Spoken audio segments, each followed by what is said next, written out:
வணக்கம் உறவுகளே. நாட்டுக்கோழி வளர்ப்பில் நாம் முக்கியமாக தெரிந்து கொள்ள வேண்டிய விடயம் யாதெனில் குடற்புழுக்கள் வெளியேற்றம். இந்த குடற்புழுக்கள் கோழியின் குடலிலே இருந்தால் கோழியின் உடல் எடை அதிகரிப்பது மிக மிக கடினம். எனவே நாம் இந்த குடற்புழுக்களை வெளியேற்றுவது மிக மிக அவசியம். அதற்கு ஆங்கில மருந்துகளும் கொடுப்பதுண்டு. ஆனால் நாம் மிக மிக எளிய முறையில் புழுக்களை அகற்றிவிடலாம். அதற்கு நாம் வெண்பூசணிக்காய்களை நம் கோழிகளுக்கு உணவாக கொடுப்பதுதான் அந்த இலகுவான முறை.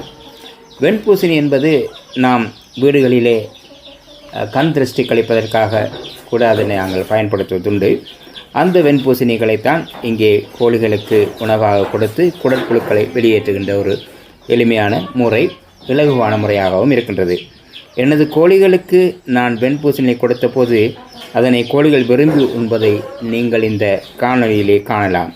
இந்த முயற்சியை நீங்களும் முயன்று பாருங்கள். நன்றி.